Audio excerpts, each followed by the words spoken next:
Can you do rent to rent with a day job? A lot of you ask me this all the time, and today I'm gonna break down 5 ways, 5 tricks, 5 hacks that I've implemented to do rent to rent alongside my day job, and not just me, but other people too, with very prolific careers and 3 kids under the age of 10 and busy professionals. So if that sounds good, you're in the right place. If you're brand new to me, you know what to do. Make sure you subscribe, and any questions you've got, feel free to visit simonsmithonline.com or hit me up on Instagram at simonsmithonline. Now, a lot of you are having this battle with yourself. Do you have enough time to do rent to rent? Is rent to rent passive? Sounds like hard work at times, and look, you wouldn't be wrong. It is hard work at times. However, there are hacks that I've learned and that I've implemented in my business to help me fast track my rent to rent journey, and I'm going to share them with you right now. Number 1, time management. I'm typically not the most organized person. I'm pretty chilled, so I'd just be like, oh yeah, I'll get round to that when I get round to it. Oh yeah, I'll do that whenever. You know, never writing things down, never really managing my time as good as I should.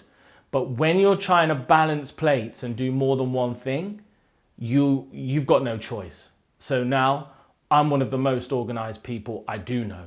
I've got a militant diary and a militant calendar, and I make sure that I allocate time to do my rent to rent business around my personal life, around my other works, so I can do them simultaneously.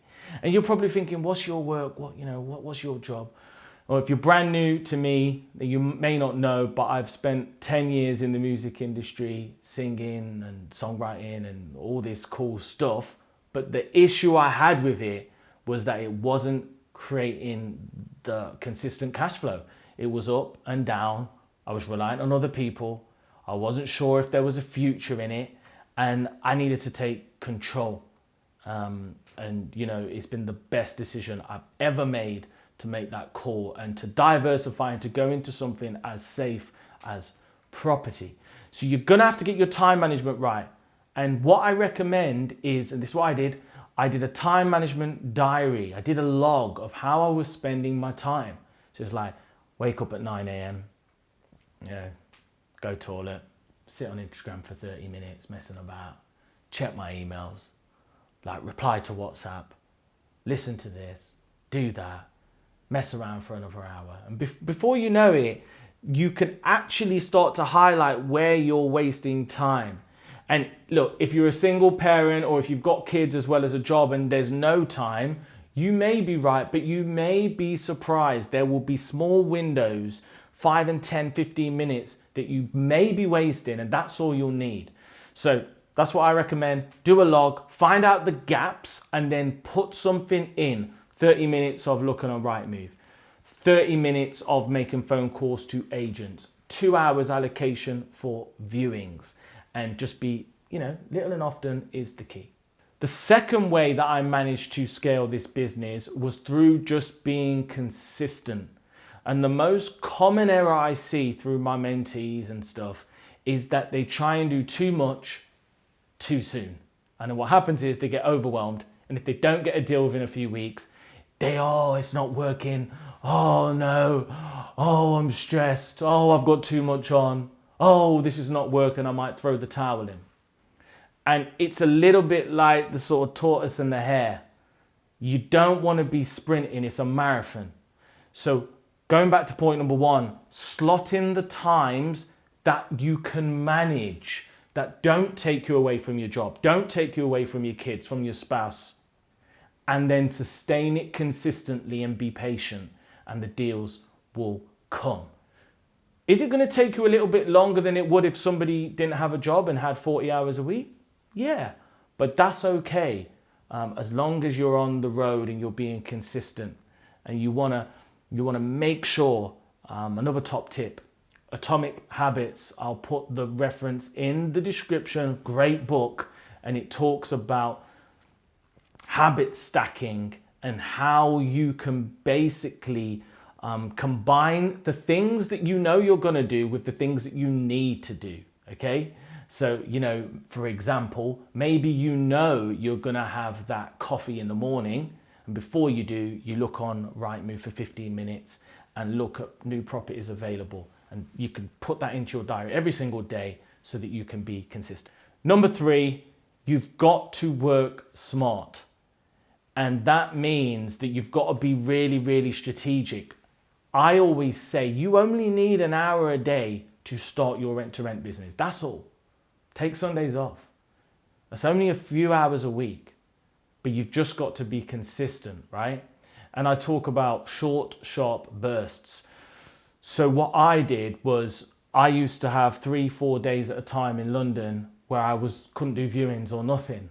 So what I would do is, rather than looking at loads of properties whilst I was in London away from my gold mine and then miss out on properties, I would be strategic and look the day before, arrange viewings for the day after, go there, make offers, the next day find it, because you'll find that when you procrastinate and look on Rightmove on Monday, eventually find time to call on Wednesday, by the time you eventually view it the following Tuesday, the property is gone.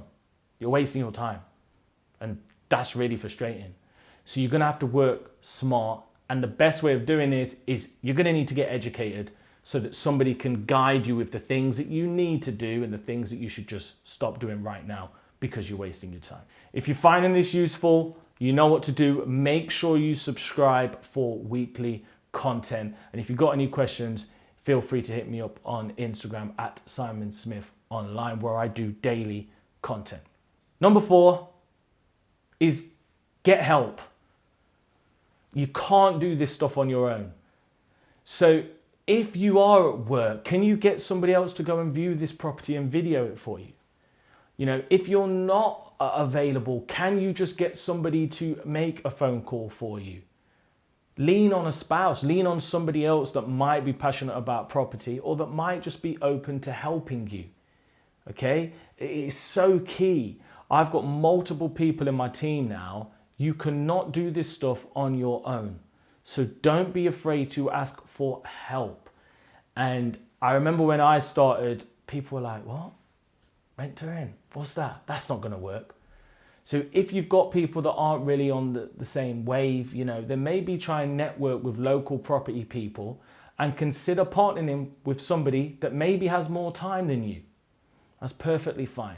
And last but not least, number 5, the top tip and top thing that helped me when I was trying to do this.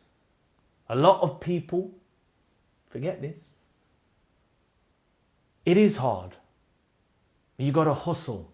You got to hustle hard because it's a side hustle. That's what it is. If you've got a job and you're trying to do something else, it's a side hustle. And Grant Cardone actually has a rule. It's the 47 rule, I think he calls it. And it means that if you're spending 40 hours working for someone else, make sure at least that you spend at least 7 on your own thing. And that goes back to what I just said, an hour a day, that's all. So as long as you can find an hour a day and lean out your day, you can do rent to rent and realize it's short-term sacrifice for long-term gain. I knew I wasn't getting sleep. I was getting up early, but I knew all I needed to do was replace my income, and then I could sack off the job, or I didn't need to do the job, and then you will fly. So that's it from me. I hope that's useful. Can you do rent to rent with a job? Yes. Can you do rent to rent with 3 screaming kids under the age of 10? Yes. I've got mentees that have done just that. Go on the Creative Cashflow Facebook group and you'll see them all there. Absolutely smashing it. It will be hard, but it will be worth it. And you need to take control and build cash flow so you do what it takes. Hope that's useful. See you next time.